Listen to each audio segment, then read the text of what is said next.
Welcome to this week Open Mic webinar. Today I'm going to be substituting for Dr. Van Nguyen, who is chairman of our medical and scientific committee. And the topic for this week that we'll discuss is on SLE, that is advancement in systemic lupus erythematosus.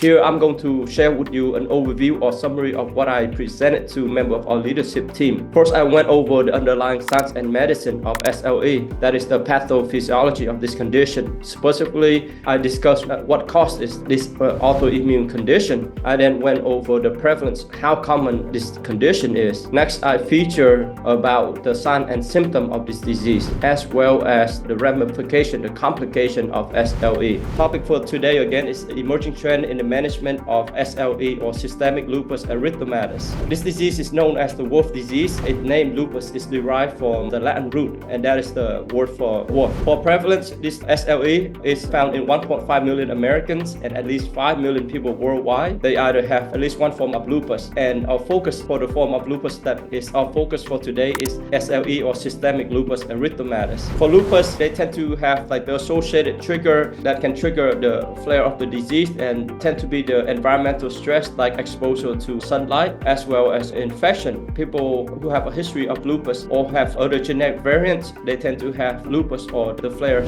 Here's another depiction of lupus of SLE. So the sign and symptom of SLE is just very non-specific. Other patients with other disease or other condition can also have this symptom as well, like fatigue, shortness of breath, fever, sensitivity to sunlight, chest pain, joint pain, swelling, headache, confusion, so on and so forth. Diagnosis of SLE is a clinical diagnosis, which I will later share with you. When patients have 4 of the 11 criteria, at least 4 of the 11 criteria, then you have a clinical diagnosis, but then doc also order various blood tests. Now, here's a characteristic sign and symptom that is very specific to lupus, and that is called pathognomonic for this disease. That is the malar rash or the butterfly rash on the cheek right here. This slide shows you a depiction of how lupus affects the lung. Next part of the presentation, I went over the conventional treatment or the conventional drug for SLE management. So after aside from the clinical sign and symptom, docs also order various blood tests like getting a CBC or complete blood count test, also a testing for various antibody like anti-double-stranded DNA and anti-Smith and others, because this condition affects the kidney as well as the liver. Doc also order lab tests to assess the function of the kidney and liver. For kidney, that's creatinine, liver, AST, ALT. This depiction shows how antibody is attaching to the cell and also starting to attack it. It's just like a smart bomb or smart missile approach. Because this disease, it comes and goes, so the management, the focus is on treating the disease during the flare-up as well as preventing the flare-up itself. The conventional medication for SLE, they include like the pain medication like NSAID as well as the corticosteroid to calm down the immune system. For lifestyle modification or therapeutic lifestyle changes, that include diet, exercise, as well as wearing a sunblocker. Now for the medication, that are the drug of choice for treatment of SLE, and the hydroxychloroquine. First, during the flare-up, you give patient like the NSAID, hydroxychloroquine, also corticosteroid to calm down the immune system. If that's failed, the next drug in line or the next drug of choice would be methotrexate, and you only give methotrexate when the disease doesn't hit the kidney or when there are no renal symptoms, but you only have other symptoms like arthritis, joint pain, as well as the rash. Other drugs also include azathioprine as well as mycophenolate. This disease, as I shared with you, it comes and goes, and the prognosis or the severity also vary. It could be quite mild as well as life-threatening. For the more interesting part of the presentation, I feature the novel treatment for SLE. I first went over the drugs that are recently FDA approved as well as drugs that are still in clinical investigation. Now, the more interesting medication or the novel medication as listed here, anifrolumab, belimumab, voclosporin. This disease, they're geared at hitting one of the components of the immune system, so that the immune system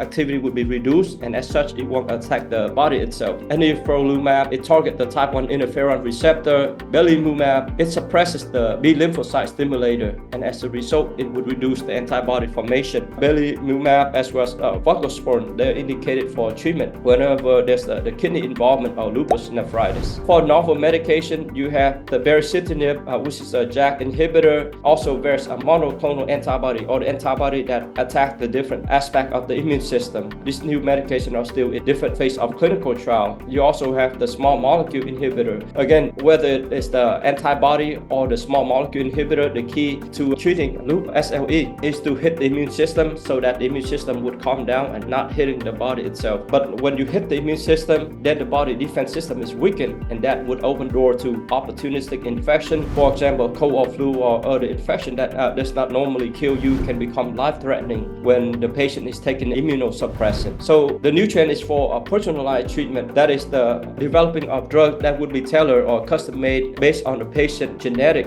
as well as family history. So with this personalized medicine or precision medicine, it would reduce the toxicity while boosting the efficacy. Other treatment approach would be more on a preventative strategy to focus on lifestyle changes, and also different drug regimen would prevent like the flare-up as well as minimizing organ damage. Last part of the presentation, me and member of our leadership team, we discuss about potential investment company that are innovating solution for SLE. So on this slide, said that scientists have discovered the role of microDNA on inflammation in lupus disease. So whenever there's a new discovery on different factors, for example microRNA, that play a role in inflammation, then we can develop drug to intervene or to stop that pathway in the disease formation process or the disease advancement process. Here's another slide that feature CAR-T. So CAR-T, as you know, is the cellular therapy that focus on empowering the general of the immune system, that is the T cell, with intelligence, so that the T cell can rally the troop of the body's natural defense system to decimate the cancer. There are various CAR-T approved to treat blood cancer, for example like non-Hodgkin lymphoma. Now the doc are studying CAR-T role for lupus, and in my view that's something very, very interesting, because CAR-T is the cell that lead or rally the body immune system. So if there's a way that we can empower the T cell by modifying them, that we can perhaps modify the course of this disease, and it would be much more effective than just simply pressing or hitting the body immune system.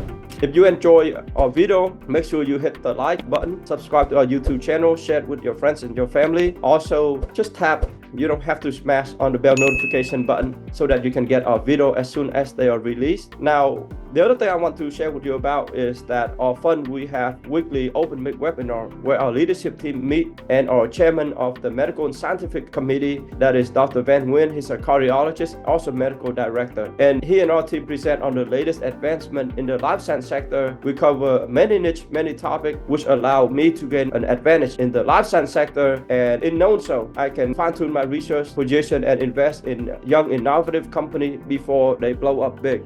Let us capture the tremendous upside in the biotech stock market that will occur in the next few years for you. If you're interested in learning more about our fund, you can check out our website www.evergrowthinvest.com. You can also reach us by email info@evergrowthinvest.com or by phone 704-957-7746. Reach out to us to see if we are the right fund for you and if you are the right investor for us.